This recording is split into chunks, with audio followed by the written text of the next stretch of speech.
Now, Paul Woodruff on In Socrates' Footsteps, a Better Model for Virtue Ethics.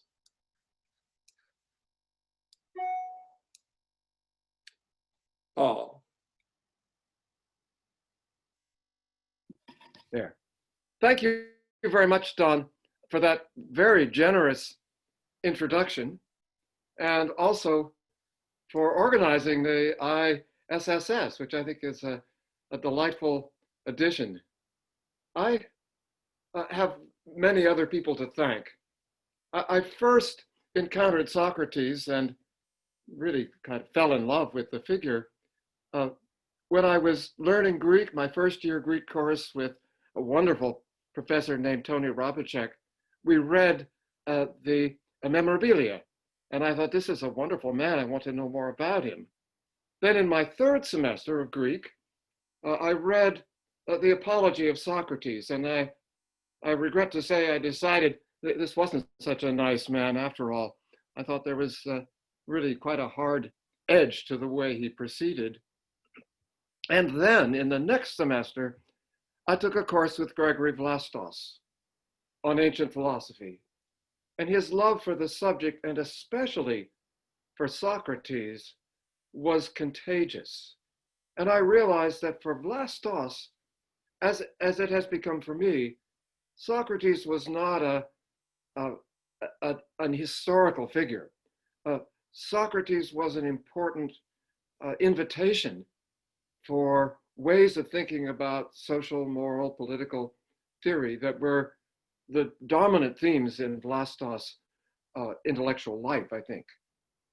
So I do want to specially acknowledge Gregory Vlastos, who really gave me the gift of the kind of career that I've had.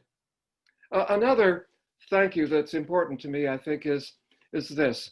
I'm going to be saying in this talk that I think virtue ethics goes much better if it starts in a Socratic direction than if it starts in an Aristotelian direction. And I'm not the first to say this. Old Platonists said it, and Julia Annis has been very helpful. So I do want to acknowledge her very important influence on my thinking about this. If you mention virtue ethics to most philosophers, and they will think of the revival of interest in Aristotle's ethics. His style of ethics has served as a model for a modern approach that was supposed to escape problems in ethics that arose and were noticed in the mid-20th century by Elizabeth Anscombe especially. This approach has taken on a life of its own, but still, most virtue ethics these days is in some way Neo-Aristotelian. Now, the Neo-Aristotelians have shown a lot of value from their approach, but I don't think that this kind of virtue ethics has been entirely successful. And that, I think, is because they would have done better to follow a Socratic model. And that's what I'm going to be trying to persuade you of today. I think Socrates has given us a better trailhead for a path to virtue ethics, as presented in Plato's Apology and the dialogues and passages in dialogues that are compatible with it. So you see that I have a very broad view of what counts as Socratic. Now, an odd feature, you may think it odd, of this approach to virtue ethics is that virtue theory is a necessary component of an adequate ethical approach, but it's not the whole thing. Thinking about virtue, knowing about virtue, does not actually show you what you ought to do. You have to have good judgment about right and wrong to begin with, and then you have a better idea what character you need in order to live according to the good judgment that you have.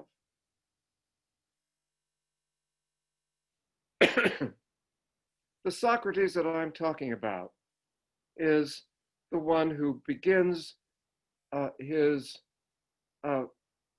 presents himself initially in the Apology through claiming that he recognizes his own inadequacy in respect of wisdom. Recognizing his inadequacy in wisdom appears to be the result of a lifetime of self-examination, something which he celebrates also later on in the Apology. Now, I think the wisdom he says he does not have is the wisdom one would need in order to take on the role of a trainer for the soul or a teacher of ethics, analogous to a physical trainer or a doctor for the body. Socrates not only recognizes his inadequacy for such a role, he maintains a consciousness of this through a steady, relentless commitment to self-knowledge. This helps to counteract the natural human tendency to overconfidence, self-deception, and all those sort of cognitive, self-related vices that tend to lead us astray.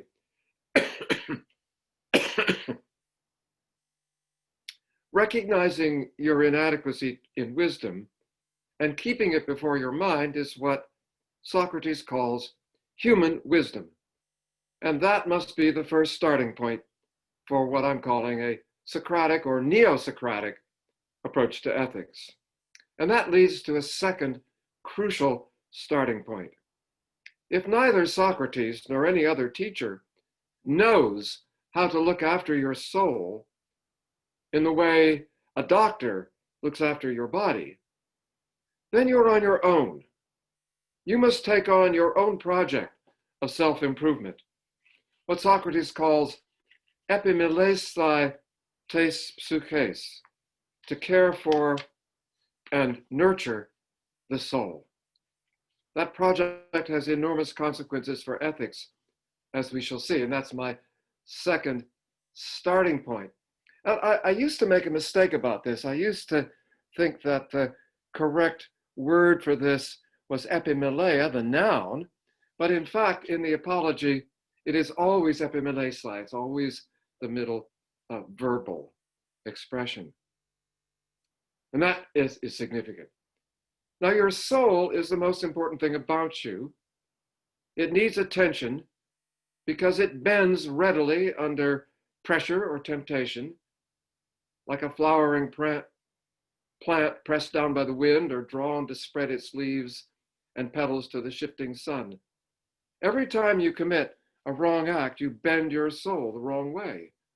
And when you do well, you give your soul a brighter shine, as plants that face the sun grow into abundant greenness. That's why it's worse for you to commit an injustice than to suffer one. Socrates lays stress on avoiding injury to the soul, what we now call moral injury. That's my third starting point. Moral injury is much in the news today in connection with the trauma of combat veterans, but it occurs in civilian life as well. And it's a concern of mine because I am a veteran and I also am frequently working with veterans as a mentor. An injured soul is either A, more likely to go wrong in the future because of bad habits or whatever, or B, it's more likely to be at war with itself, or I think most likely both. And by the way, that expression, at war with itself, I take not from Plato, but from some of the social science literature about moral injury that's current.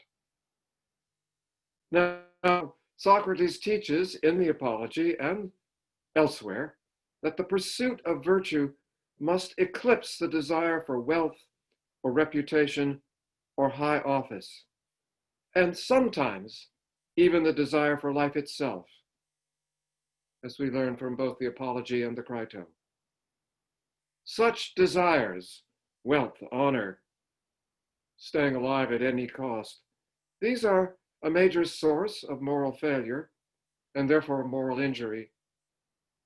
And that's, I think, well documented now by scholars of behavioral ethics. It's a very interesting new discipline. Philosophers don't pay much attention to it, but in other fields, people are beginning to pay more and more attention to behavioral ethics. Socrates approaches virtue mainly, I think, though this must be controversial, as a preventive for the moral failures that cause injury to the soul. Fortunately for us, Socrates believes we do have the resources we need to take good care of our souls. And he has a method for awakening us to these resources. We are all drawn powerfully to the good, he believes, and not merely what we believe to be good, but what actually is good. We love the good, he insists, in many different contexts. And we do have intimations of the good is, although not perfect knowledge, along with a sense of shame that hurts us when we realize we are headed away from it. Aristotle too believes that all living things are drawn to the good, but he does not use the method that Socrates does. Socrates uses questions that are calibrated to an individual to awaken that person to the positive direction in which the love of the good is pulling that person towards the good. Instead of trying to impose a direction on his discussion partner, Socrates brings to light the direction in which the partner's own soul is pointing. This is the positive side of the self-knowledge that Socrates seeks and helps us to find. It comes along with the negative side that makes us realize our inadequacies. Now, moving to the second section of my handout, where I think the Neo-Socratic approach is more promising than the Neo-Aristotelian. And I should say, I do not mean to dismiss Aristotle entirely or lightly. After all, he too is starting from the Socratic trailhead. And from there, I think he does blaze valuable trails that we should not neglect to explore. Now, you may be familiar with an essay by Thomas Herke called Aristotelian Ethics, Wrong, Wrong, and Wrong. And there he concludes that Aristotelian virtue ethics is a dead end. If you are the least bit tempted to agree, please read Rosalind Hursthouse, another philosopher to whom I owe a great debt, and you'll see how much she brings to life. It's hardly a dead end to the trail she is following. Nevertheless, I think there are at least 6 areas in which the Socratic approach, I think, is superior. First of all, and this, by the way, was noticed and insisted upon by old Platonists in competition with Peripatetics, you must change your life. It's the title of one of Julius Anna's chapters. Aristotle's ethics appears to be comfortable with the status quo in the 4th century polis, where men dominated women, and only men of the leisure class were thought to live fully human lives. Aristotle's readers belonging to that class would find little in his work to challenge them to change their lives. I don't think Aristotle taught anything by way of ethics that would have put his own life in danger from the citizens of Athens. What put his life in danger was his association with Macedon. Socrates, by contrast, represented an ethical challenge that the Athenians resented. Everyone wants to swat a gadfly. To follow Socrates, you would have to change your life and also try to change the life of the polis in which you live. He taught things that threatened to undermine the conventional norms of the city, and for this, among other things, he was killed. I am with Socrates here. If an ethical proposal doesn't threaten to change your life, it's not serious ethics. This approach is not comforting, and it may leave you, like Socrates, famously dissatisfied and, in one sense, unhappy. You won't follow this path if your goal is simply happiness, and we'll talk about that in a moment. The second point that I wish to make is this. On the Socratic model, you must never suppose that you safely have a virtue. Aristotle seems to treat virtue as something to have, what he calls a hexis. Literally a having, though in context it means simply being a certain way. And his successors in our time understand this sort of thing, a virtue, as a reliable character trait that one simply has. Critics of virtue ethics have cast doubt on the reliability of character traits under various conditions or stresses. Famous among these early critics is John Doris, but there are more recent critics as well. Such criticism is called situationist, but I will argue, not so much in this paper, but in the book that I'm working on, that there is a powerful situationist element built into the Socratic tradition. Socrates casts doubt on the possibility that any mere human actually possesses a virtue. In the Charmides, he questions a youth who is reputed to be a paragon of virtue, specifically of sophrosyne, or sound-mindedness. If he has this trait in him, Socrates postulates, then he knows what it is. But of course, he does not know what it is, and neither does anyone else. And that appears to include Socrates. So no one has this virtue in that strong sense, the sense in which you have to know it to have it. No one human, at least.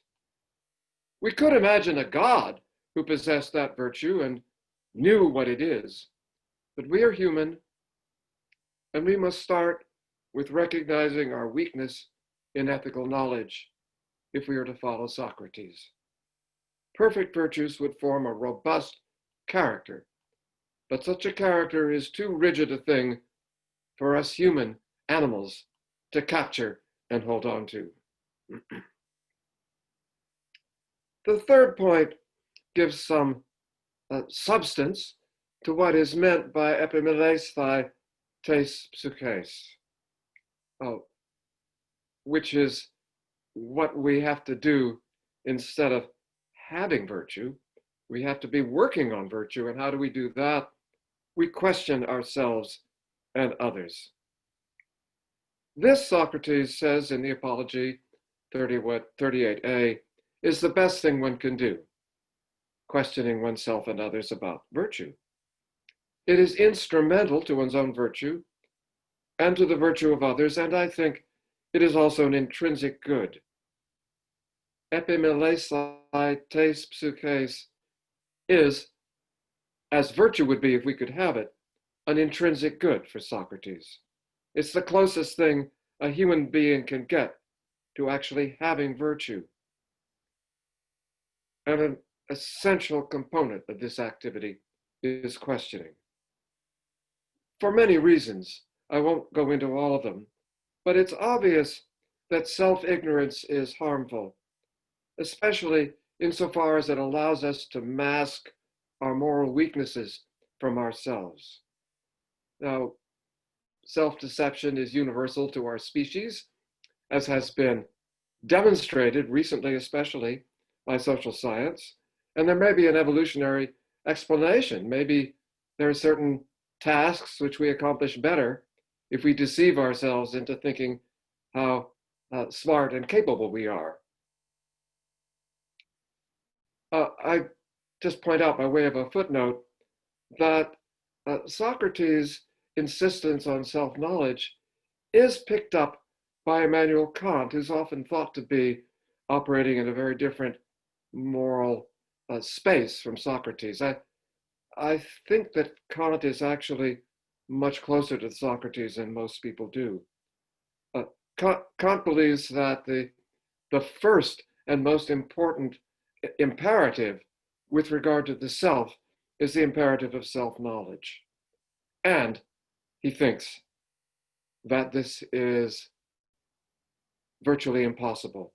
He speaks of the abyss, the unfathomable abyss of self-knowledge. And writes, this is a sentence that Socrates could have written, only the hell of self-cognition can pave the way to godliness. That's in the Metaphysics of Morals. Now, questioning, as Socrates does it, is an art, because questions that are useful to the person being questioned cannot come out of nowhere. They must follow on something I have said or thought, leading to a chain, a thought, a question, a response, and then the next question. The questioner must follow the one being questioned wherever he leads, says Socrates to Euthyphro, according to the new OCT, a reading which I think has to be correct. Burnett rejected that reading because he thought it made no sense for the questioner to follow the questioned. But of course it makes abundant sense, as I think I am showing. Finding the next question, the question that follows from the preceding answer or the preceding thought, is a special art and one that we need to practice in emulation of Socrates. The next question Socrates asked is usually a challenge to an intuition declared by his partner. This is what Socrates does with Euthyphro. In effect, he's saying, so you think you're right by virtue of reverence to prosecute your father? Why? What do you think reverence is? And so on. You all know how that works.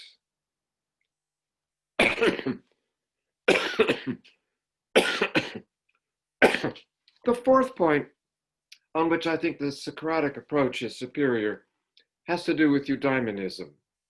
Now, it's common after Pritchard for philosophers to claim that all of the ancient ethicists were egoist eudaimonists, and therefore none of them really understood other related ethical theory. And I think that's wrong about Aristotle, but it's even wronger about Socrates. For Socrates, the focus clearly is on justice. In dialogue after dialogue, justice comes up as the most important target for us to try to hit. And justice is plainly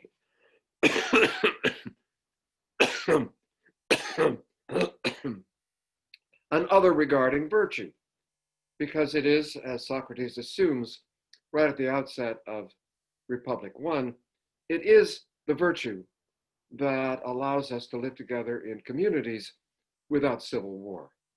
It's an other regarding virtue, and it is our principal target. Now, Aristotle appears to have made eudaimonia, which many readers understand as happiness, to be the telos, or goal, at which human action aims and ought to aim. Now, I think that's a terrible idea, as Kant rightly pointed out, and I think that today's virtue ethicists ought to steer clear of it. It's true that being good and doing right will make you happy in a certain sort of way if your aim is being good and doing right and you succeed. Succeeding at any of your aims is satisfying in itself, but that doesn't mean that all of your aims are aims at satisfaction. If you should happen to do something ethically right by aiming at happiness, you will have done nothing that you deserve to be happy about, as Kant would point out, unless, like later Platonists clearly do, you simply identify happiness, eudaimonia, with virtue.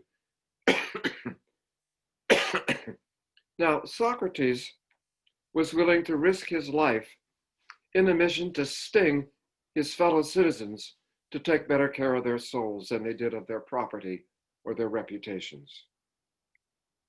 That's hardly the mission of an egoist.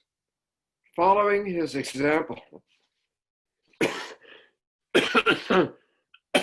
Neo-Socratics should aim to improve their communities and not just themselves. I think that Socrates' approach is not committed to any form of egoism. Aristotle is accused of being egoist, but I think the accusation is not on target. Now, justice, as I said, is central to Socratic ethics. But interestingly, and I think importantly, it's an anomaly in Aristotle's theory. This is obvious, it stands out. The other virtues can clearly be understood as part of human flourishing. And there is an Aristotelian theory that works for all the other virtues he discusses, but it doesn't work for justice. Justice stands out as an anomaly for Aristotle, whereas it is the central human virtue for Socrates. And I think that's all good. The fifth point is this, and this I think is really important. You have to consider anything that is relevant to a moral choice, and not just what follows from your theory. Aristotle offers us the model of the virtuous man. Yes, I'm afraid he is a man. The virtuous man as the pivot of his theory. Socrates, by the way, is absolutely clear in the Meno that he's not going to distinguish male from female virtue. What the virtuous man does is supposed to be the right thing to do, according to Aristotelians, and we should learn virtue by following that example. And most Neo-Aristotelian theories follow this pattern.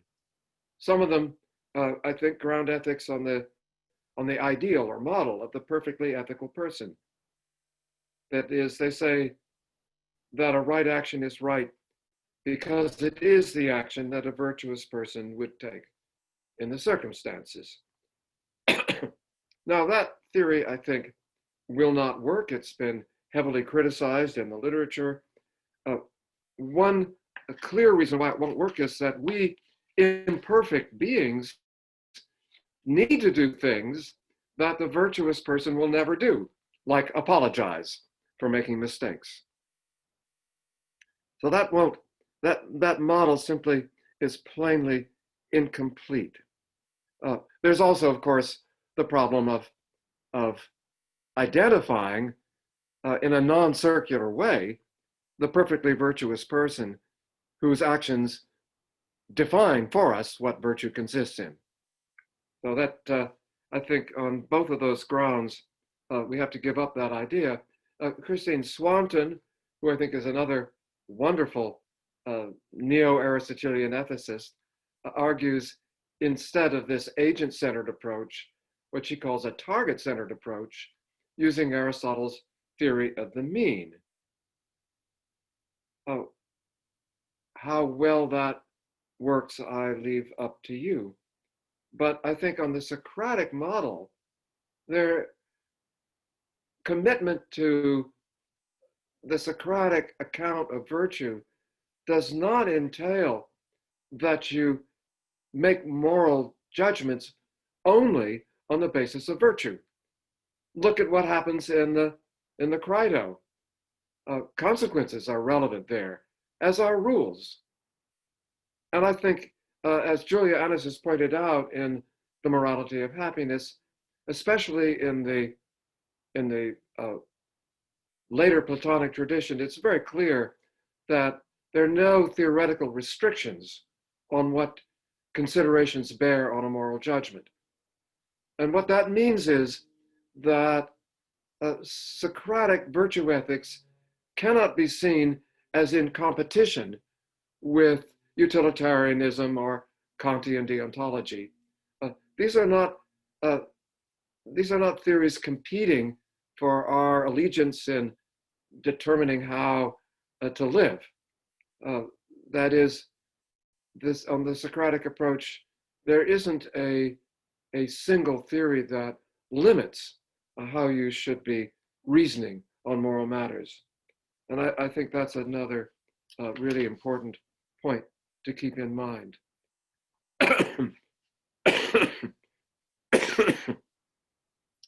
And the sixth and last point on the handout in this section is that you need to attend to the virtue of friends and of the community.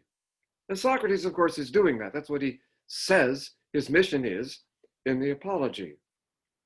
And that is because I think, as Socrates demonstrates in the Republic, and please forgive me, I'm using a broad notion of what counts as Socratic, but I see in the Republic themes that are entirely compatible with the Socrates of the Apology. Justice is hard and perhaps impossible for an individual to develop if friends and are bad or the community is unjust. And I think the same goes for other virtues. This is demonstrating this, I think, takes a little while, but I think Plato shows Socrates demonstrating this for justice, and I think also for Zophrazune in the Republic.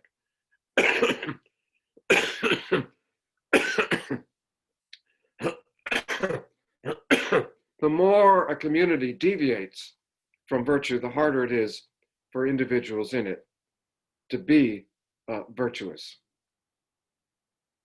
And in this context, I think it's really important to note that we should make the most of our imperfect friends. And of course, our friends are, like us, imperfect.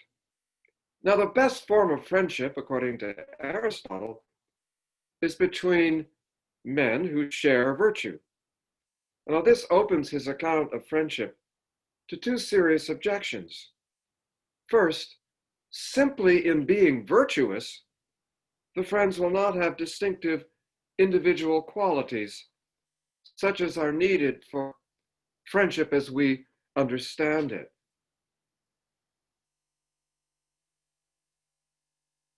Virtue is virtue. Presumably, ideal virtue is the same for all.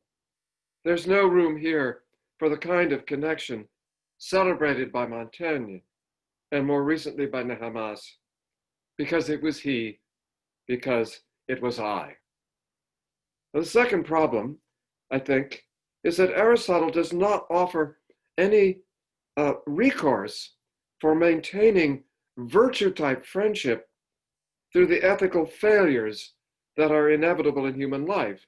How do we maintain a friendship with a friend who in some ways goes bad? And all of our, let's be honest, all of our friends do, just as we do. Now, I will argue that the Socratic approach suffers from neither of these weaknesses. Everyone falls short of the ideal, since there are indefinitely many ways to fall short of any ideal. So we may all approximate and fall short of virtue in different in quite individual ways. This makes room for the differences that can ground a particular friendship. And at the same time, since we all fall short of the ideal, we can all improve. And I think friends are necessary for such improvement.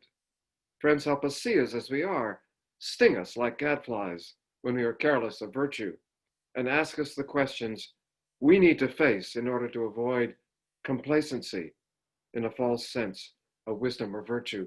And by the way, you can find this point also in Kant. Now, these are the main points in which I find the Neo-Socratic approach more promising. I do recognize, however, as I think Plato did also, that Socrates is not a perfect or a complete model for a virtuous life, and his teachings as we have them don't cover everything that we need, and in some areas they seem to be what I'm calling sticking points. Now, in order to stay on target for time, I wish to speak only about the first sticking point: withdrawal from political life. We need to find a way to try, at least, to affect the course of public affairs, a way that is both virtuous and reasonably safe, though of course, safety is not the most important thing. Why is it that Socrates did not speak out on Mytilene or Milos or Scione? I think Blasos is right to sound an alarm about this. Socrates says in the Republic that he does not think it right for Greeks to slaughter and enslave Greeks. Why didn't Socrates speak up? Now, Diodotus, we know from Thucydides, spoke up about against the slaughter of innocent people in Mytilene, and he didn't suffer from that as far as we know. Though I have to confess, in order to persuade the Athenians to show mercy to the people of Mytilene, he had to cloak his plea for mercy under realpolitik. It's Thucydides has him, actually Diodotus, introduce his speech by saying, you Athenians in this democracy, you're so twisted that a speaker who wants to induce you to do the right thing has to lie to you. And then he goes on to lie, to say that it is in fact realpolitik to show mercy. Neo-Socratics must not withdraw. They need to develop ethical leadership to foster ethical communities and to prevent moral injury. Moral injuries are due very often, I think, to bad leadership, to commanders or bosses who put people in situations in which it seems impossible to do the right thing.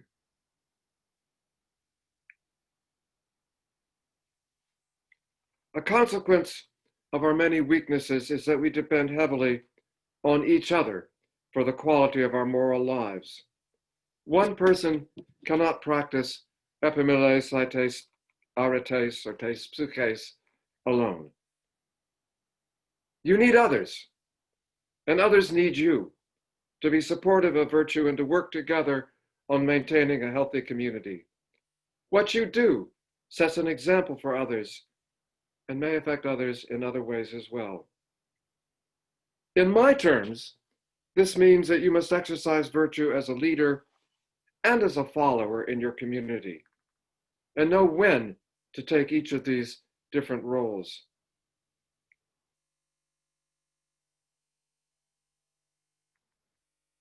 We shall see that this holds for a wide range of virtues.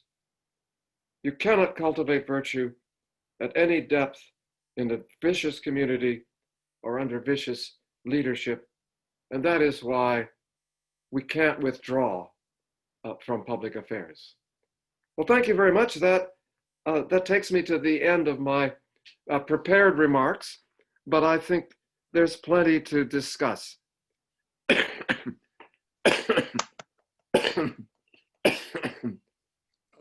let's begin the discussion period. If you have a point to make, comment to make, or a question to ask, please use the raise your hand function.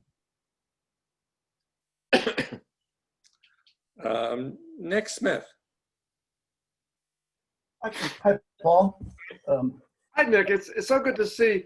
Let me just say, there's so many old friends in this Zoom room.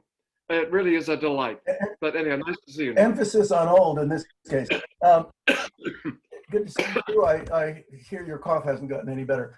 I wanted to ask whether or not you thought that the concern for community that you list, you found evidence for that, but it was in the Republic. And I'm wondering if we can't do better for you. It seems like the argument with Miletus and the Apology, starting around 25E, at least gives a picture of that, right? Because there Socrates says that he wouldn't want to be around sort of bad people, and he certainly wouldn't want to make people bad because then they would harm him. And it's an interesting thing for him to say, the same guy who says that no harm can come to a good man.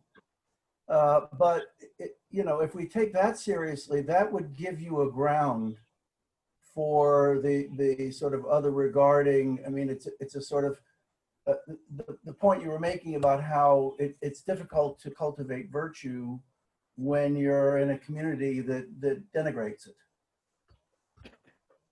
Oh, thank you. I quite agree.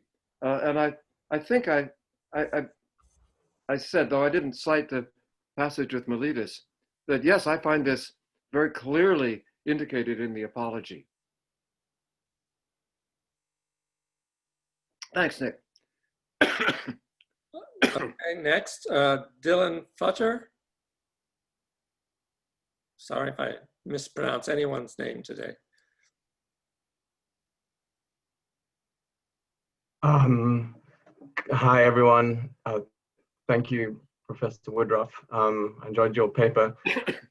Can everyone hear me correct? Okay. Yes, you're coming through. Okay. So I should indicate, I mean, Socrates is my guy as well. So I'm presenting this view as, as something of a criticism of the position that you are attributing to him, but I guess more as an argument that perhaps the position being attributed is incorrect rather than an argument against Socrates. So I guess, I mean, to try and put the point in a single sentence, but then to elaborate on that somewhat. So you described the commitment to the examined life in terms of questioning. And I mean, that seems reasonable enough, but I think that when we read the so-called early Socratic dialogues, the overwhelming sense that we get from that is that the kind of questioning that Socrates has in mind is something like search for a definition of virtue. So I guess the idea that the ethical life is the life of self-questioning gains a certain plausibility from it seeming to cohere with the way we ordinarily think of the search for knowledge. It seems to me that, I mean, Socrates' conception of how one ought to live life is fairly clear. One ought to live life in a dialogue directed to an ethical definition. Not only is an ethical definition, in some sense, the I guess the goal of one's activity, but it is what one should be doing with one's time. So in this respect, I mean, the famous dictum that the unexamined life is not worth living seems to mean nothing other than the life which isn't spent in, so we say, the search for an ethical definition isn't. So, you know, naturally, this will seem to be a much more unattractive portrait of Socrates. So I'd be interested to hear your views on this. Well, let me answer that. By the way, I've read some of your work with pleasure on some of your work on Socrates. Thank you I very much. quite disagree. You know, that's obvious. There is, I think, a significant gap between the Apology and what we find in the dialogues of search that needs to be addressed. And I've written a little bit about that. What Socrates says in the Apology is examining oneself and others. And plainly, Socrates is the beneficiary of self-examination.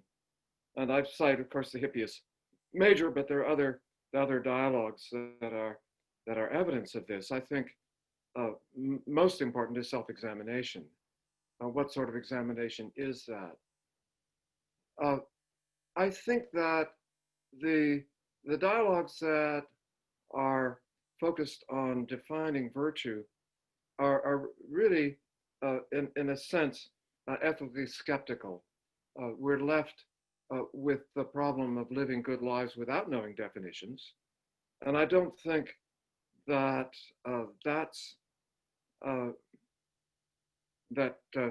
acquiring a definition is the aim of Socratic questioning. I think the aim is in some of these cases, to demonstrate that a person who thinks he can teach virtue, like Euthyphro, can't. The best model, in my view, for Socratic questioning is in the Gorgias, where definitions are not at stake.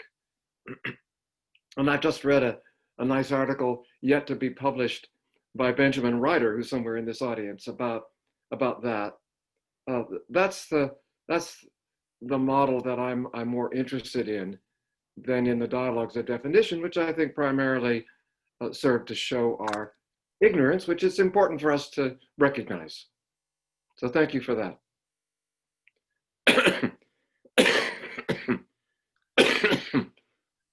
Hey, Jeremy Reed. Great, thank you so much for a wonderful talk. I just wanted to ask a little bit more about how you think that the Socratic model is supposed to be an alternative with respect to the virtues. So one thing that you might say is that virtues like deference and humility and repentance are all virtues that you develop along the path to becoming virtuous. And given Hursthaus's emphasis on the importance of development in children and our general moral development across our lives, I think that she would just completely welcome these as virtues along the way. But I guess I'm struggling to see why that's incompatible. Why can't it be that we have a bunch of virtues that we aim for as we're developing, but they're still not the end of the story? And what's at the end of the story are this kind of standard list of Aristotelian virtues. So could you say a little bit more about why you think this is an alternative as opposed to an addendum?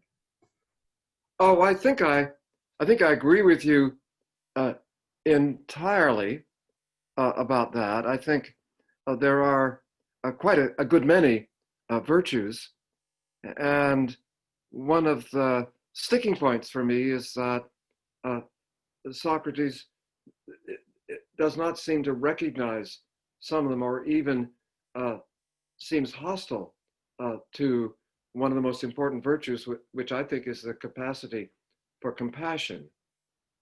But I do think that that there is a long list of virtues, and they're related to each other in complex ways.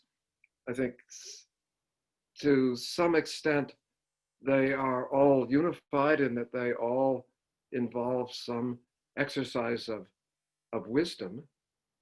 And I think they all, in order to practice any of them, we need to be paying attention to ourselves in the way that I've suggested through self-questioning, to make sure we know what we believe, to make sure we know what we think we're doing, and so on. But yes, I like your list of virtues. Thank you. Howard Kurzer. Hi, Paul. Nice to see you again. Thank you very much for your usual thought-provoking talk. I wanted to ask you about friendship. I was surprised to hear you celebrating Socratic friendship because when I think about the lysis, it seems to me anyway that Socrates is putting forward an instrumental view about friendship, and that seems kind of repulsive. So I'm wondering, do you, Socrates, to be ironic about that instrumental view of friendship? Or do you think that the instrumental view of friendship is actually better than I think it is? Or what would you say about that? Thank you for asking that. I do think that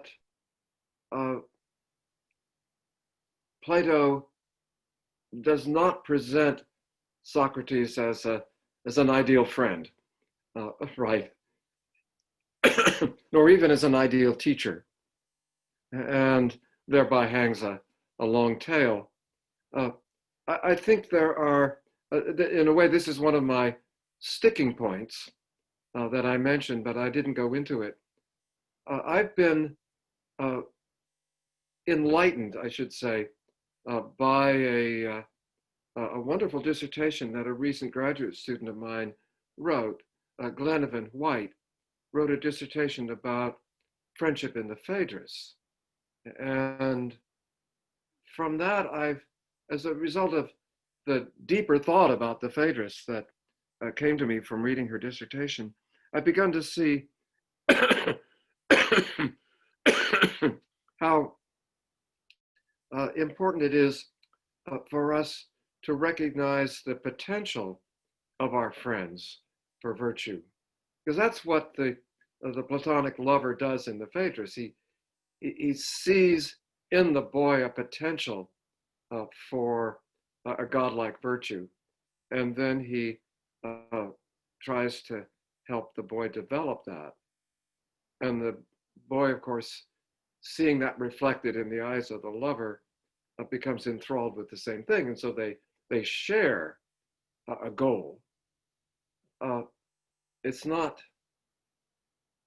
I mean, I do think that a proper theory of virtue type friendship has to go way beyond the hints we get in the Phaedrus, and obviously it has to go beyond anything else we get in Plato. But I think there are hints in Plato, and that help us take a different direction from Aristotle's on friendship. So there's a long story here.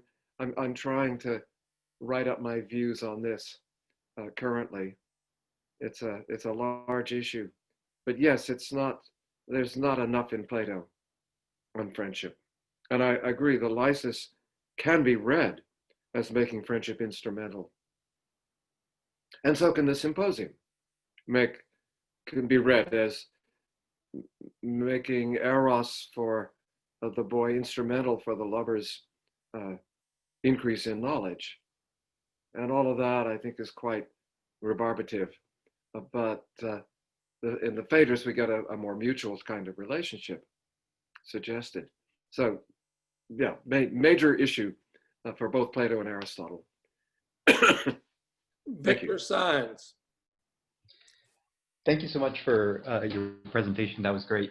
I wanted to ask a question in the similar vein to not the previous question, but the question before that, about in what sense you see this as an alternative. So I definitely see the contrast between your Neo-Socratic approach and the Neo-Aristotelian approach, but I was wondering how much of a contrast you see between your Neo-Socratic approach and the historical Aristotle, right? So because if I look at some of the Socratic starting points or some of the points of contrast, I would tend to think there's actually quite a bit of affinity, right, between a certain reading of Aristotle and what you propose. For example, to look at, in the starting points 1.1 and 1.3, the bit about the care of the soul and avoiding moral injury, right? So I guess I'm thinking especially about the discussion of self-love in Nicomachean Ethics Book 9, right? And also these kind of passages that I find fascinating in Nicomachean Ethics 2.6 about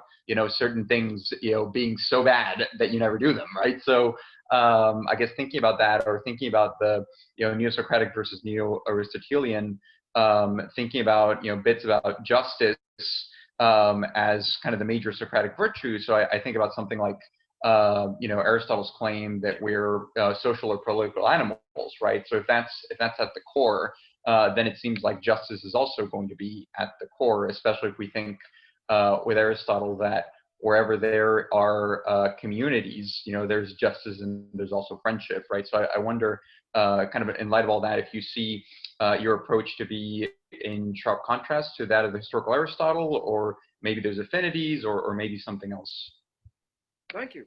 There are many affinities because, as I said, I think Aristotle is starting out from the same trailhead as I want to start out from. And yes, I think Aristotle's argument that we are political animals is quite compatible with what Socrates is saying. I think there are many affinities, and I try to bring some of those out. I don't want to let anyone think that I'm signing on to Thomas Herke's criticism of Aristotle. I think some of those criticisms are partly right, but some of them are quite entirely wrong. I think rather than see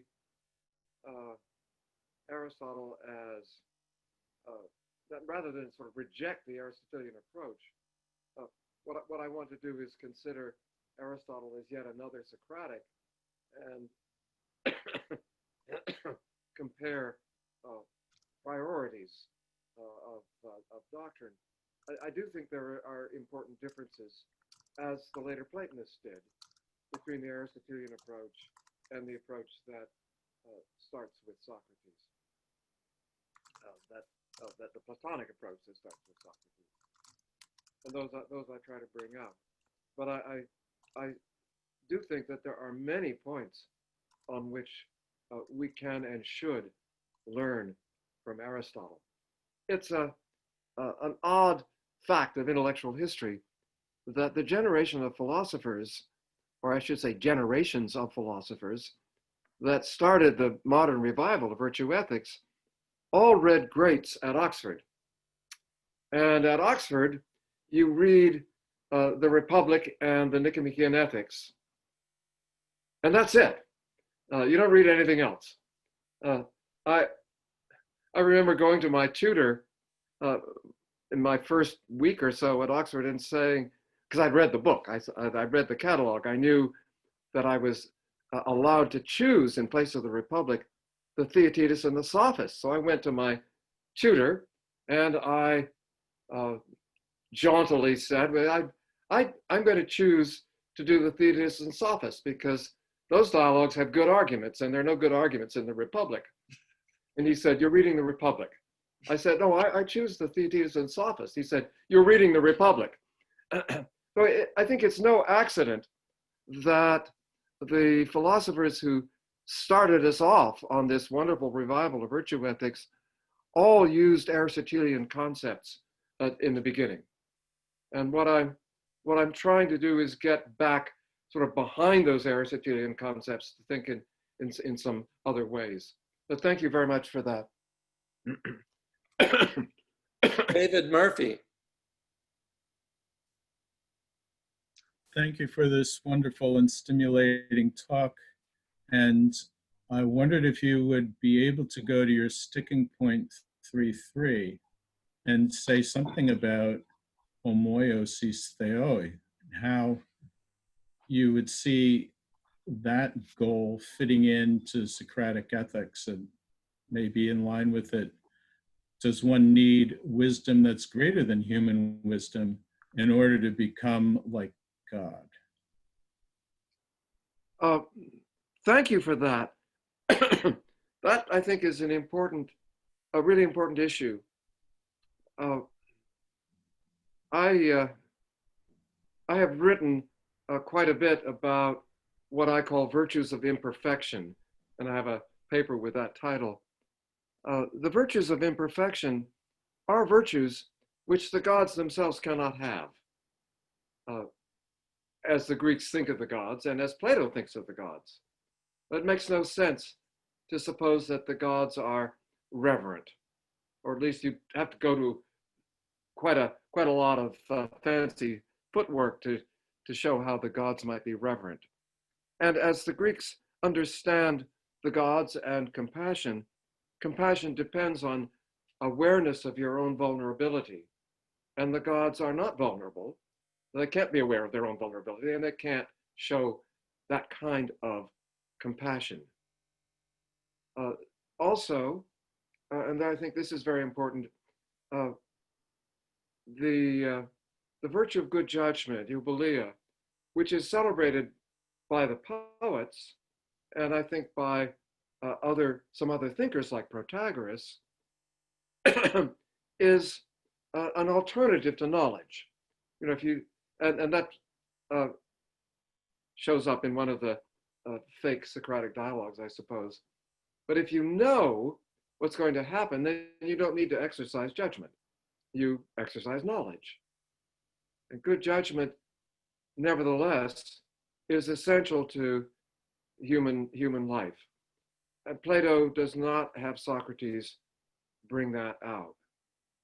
And as I have, I suggested, I think that there are passages in which Socrates seems actually to be hostile to compassion. It's not just that he doesn't recommend it.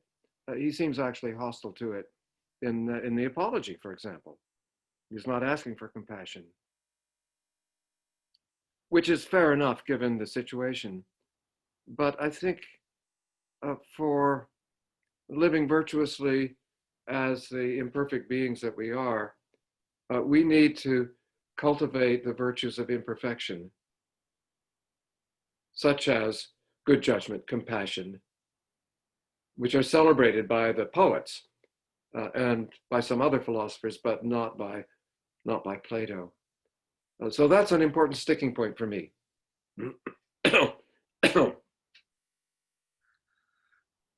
Professor Wei.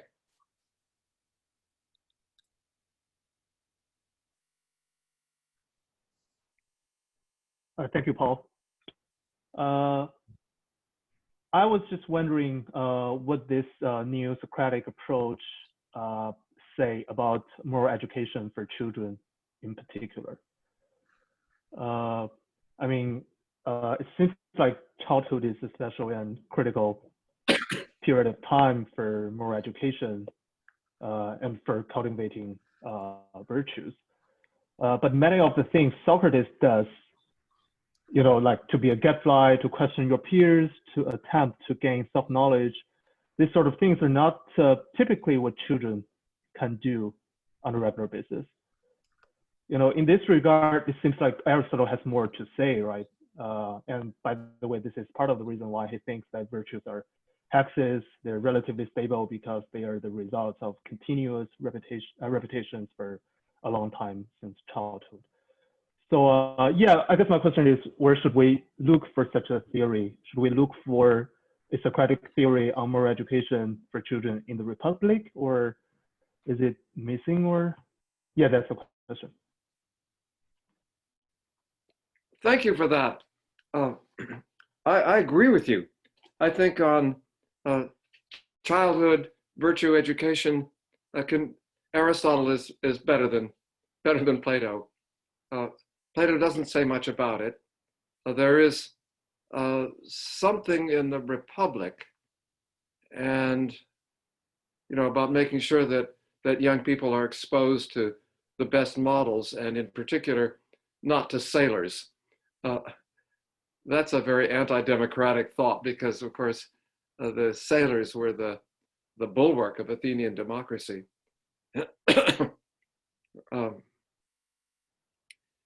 All I can say is I agree. I think Aristotle is much better than Plato on this, and I like your point that Aristotle is able to claim with some reason that virtues established in childhood have a stability that virtues we tried to acquire later on would not have. So yes, there's a lot of modern literature, social science literature, on how stable character actually is, and I haven't managed to master all of the social science literature, but there is certainly such a thing as a stable, more or less stable personality or character. But it is also true that our actions are heavily influenced by situations.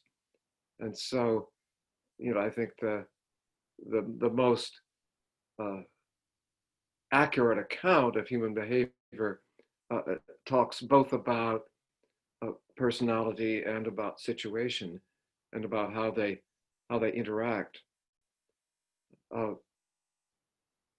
I just as a footnote, I think the Confucian tradition is even clearer than the Aristotelian tradition on the importance of childhood education for virtue. And I have tremendous admiration for that. And I should say, I hope it's clear that the project I'm engaged in now is not an explication of Socrates or Plato. I'm trying to write on virtue ethics, and I have one chapter, which I summarized for you today, in which I try to show how this approach is more Socratic than Aristotelian. But I'm not, if I write a book on Socrates, it would be a different book. So thank you very much, Sin, for that. Jeffrey Bagwell. Thank you, Professor Woodruff. I have to admit, I've long thought that Aristotle gets a lot more attention on virtue ethics, and I agree that there's much to be said for Plato and Socrates having something different to say about virtue ethics. So thank you for this wonderful talk. I wanted to ask a sort of follow-up question about moral education and moral education of children in particular. You and everybody else here are well aware of the tensions in Plato and Aristotle about the unity of virtue.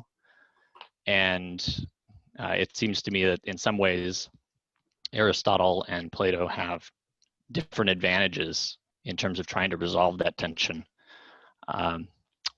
Do you think that the Socratic virtue ethics is in a better position to resolve the tension between the different virtues and the unity of them than an Aristotelian virtue ethics?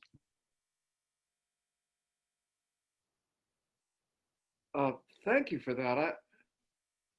I'm not sure I've thought about that question.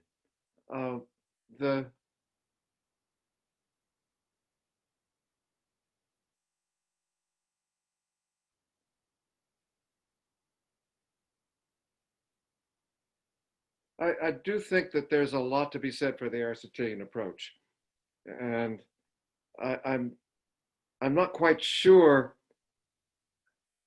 what in the long run the Platonic approach is. I think we have the doctrine of the Protagoras, which I've argued is quite clear that the virtues are in essence identical. And in some sense, I think that's true. Doing the right thing in political context or social context might be justice. Doing the right thing in danger would be courage, and so on. So you can, and the wisdom or good judgment involved in doing the right thing is in some deep way the same in each. So there's a lot to be said for that. But I do think Aristotle's sort of longer and more open list of virtues and indication of a rather complex way in which they're all related has a lot to offer.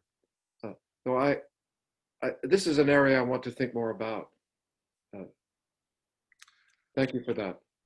Okay, Sarah Brody.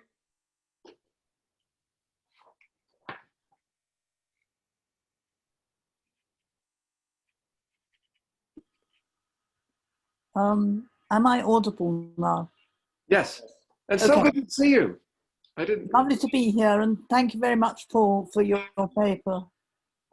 Well, my only question, really, very stimulating paper, obviously, is I wonder whether the purpose of what Aristotle is trying to do, at least in the Nicomachean Ethics, is not really very different from what we gather about Socrates in the pages of Plato.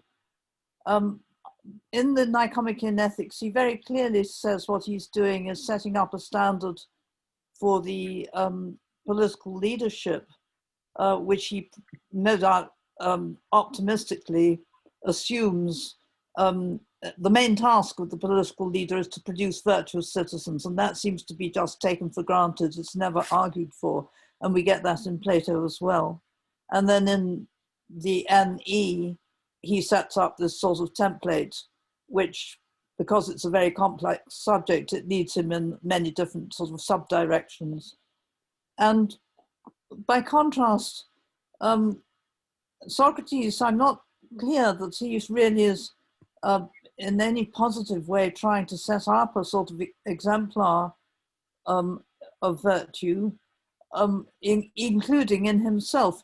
I mean, there was this interesting article a few years ago by Jimmy Doyle, wasn't there, in which, if I remember, he argued that Socrates was not trying to, or Plato really, was not trying to set Socrates up as a sort of model for us all to follow, i.e. we should all go around not earning our livelihood, but questioning people about virtue and so on and so forth.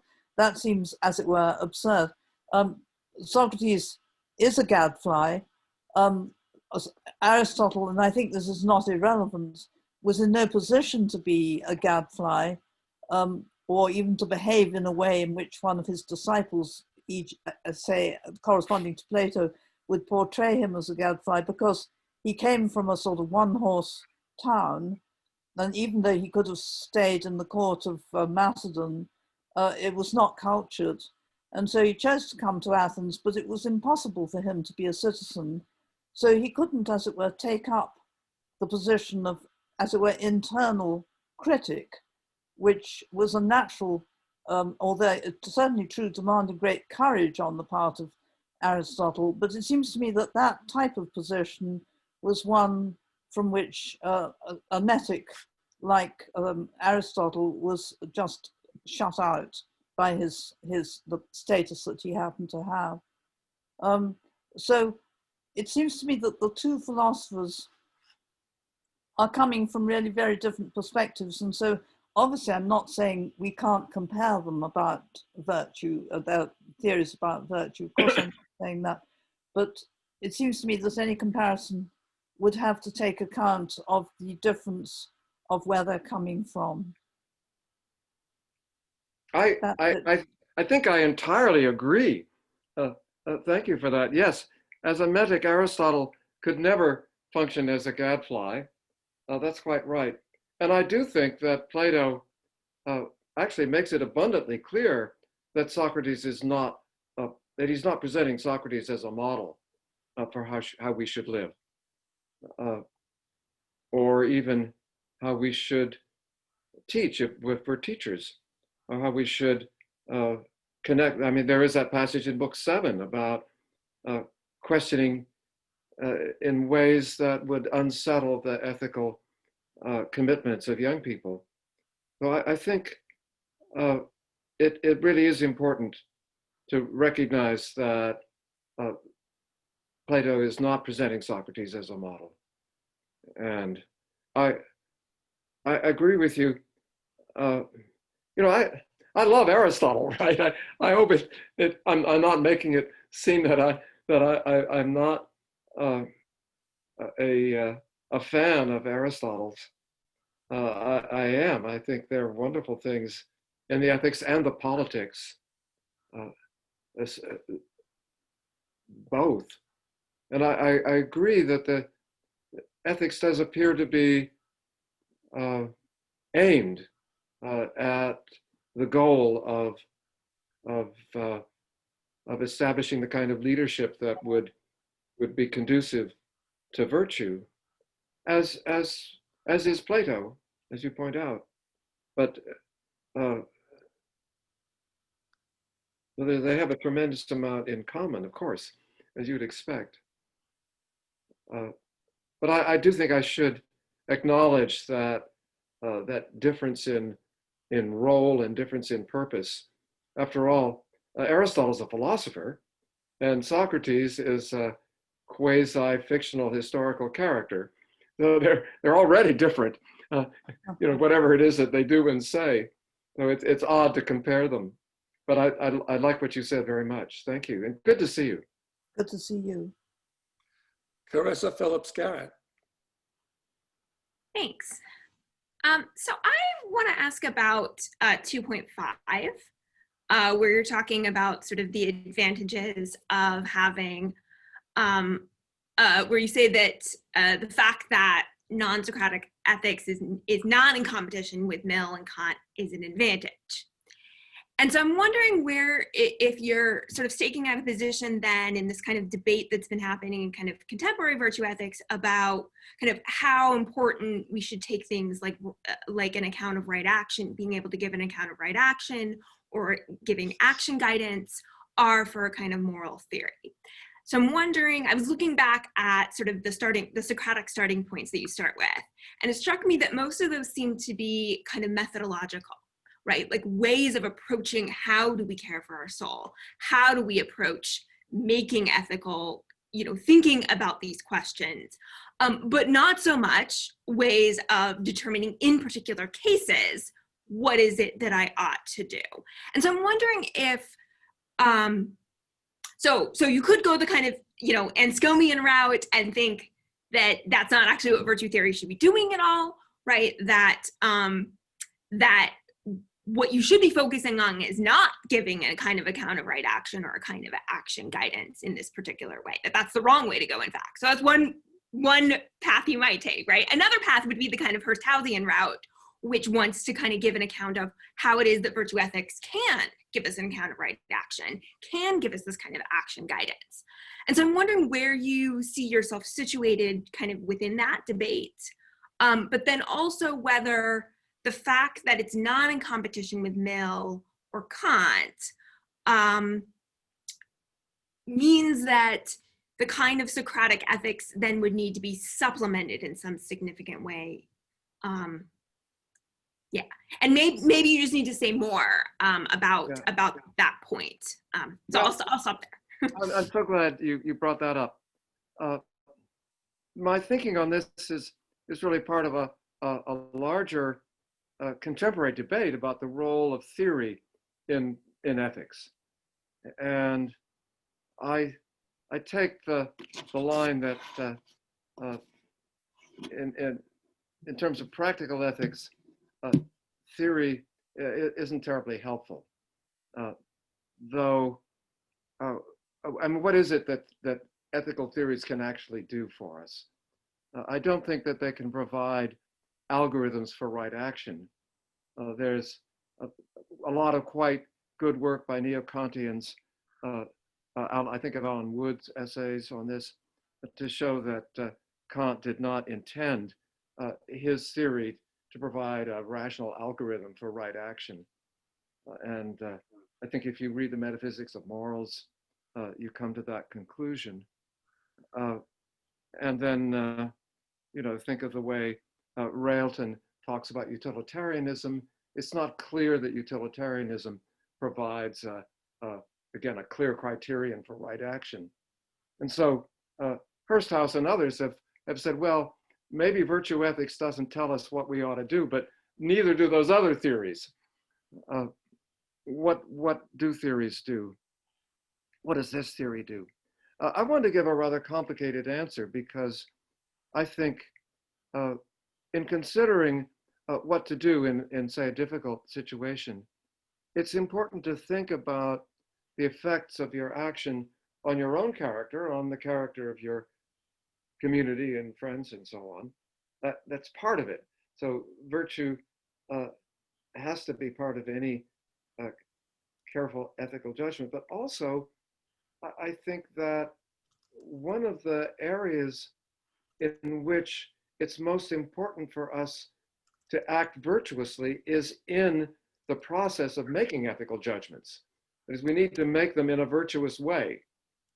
Now that doesn't tell us what the result's going to be, but it tells us a lot about how to do it, and not how to do it in terms of inference, in terms of a syllogism, but what sorts of considerations ought to be brought to bear, and not just what considerations, but how they ought to be brought to bear. An essential feature of moral reasoning, in my view, is judging the relevance of a consideration. With the trolley case, is it relevant who's on the tracks? It might be, you know, and so on.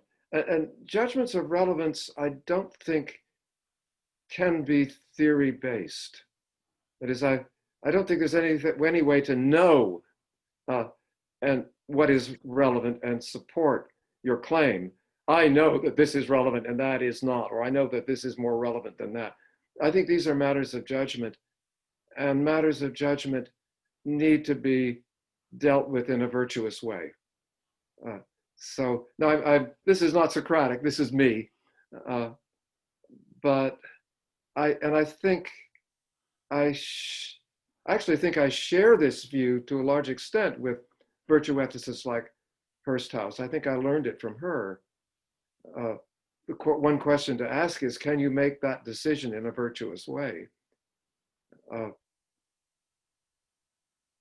So that's a kind of a around the bush answer, but in short, yeah, I don't think theory solves moral conflict. I think we have to solve moral conflicts using judgment, and judgment must be exercised with virtue, but virtue doesn't tell us how to do it. We're running out of time. One last question, Rosalind Weiss.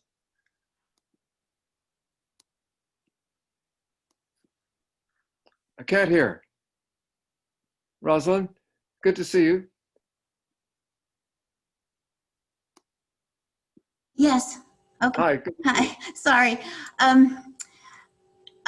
So what I wanted to say sort of follows on what Sarah said, and it may have some bearing on education of children.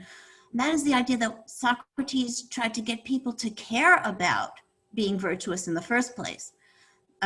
So I think in terms of moral education of children, that's relevant there as well, that they learn to care about the right things. That's already a step in the right direction. And I think that's what we really have to thank Socrates for, and not Aristotle as much.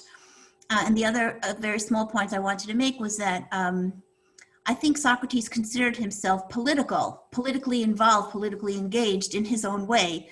And maybe it's not right to think that everyone needs to be political in the same way. He certainly didn't huddle by a little wall and not get involved. You know, he saw himself as the busybody in private. So I think he thought of himself as doing the most important political work, which is to get people to be just and virtuous, or encourage them in that direction. And so I think he made a great political contribution in that way, as he says about himself in the Gorgias, for example. Thank you. Yes, I do think Plato does a very good job emphasizing the importance of models on children's growing up. That they need to be surrounded not only with good living examples of virtue, but also they need to have good examples in the arts, in the theater, and in poetry. Well, this is a very challenging idea from Plato's. Yes, thank you for all of that. It's yeah, I just agree basically with everything you said. So. Thank you. All right, well, on that agreeable note, let's close the colloquium for today, and the Virtual Socrates Colloquium will continue in the ether every 2 weeks for the rest of the fall. I look forward to seeing as many of you as can make it. Thanks. Thank you, Don. Bye-bye. Thank you. Thank you. Thank you.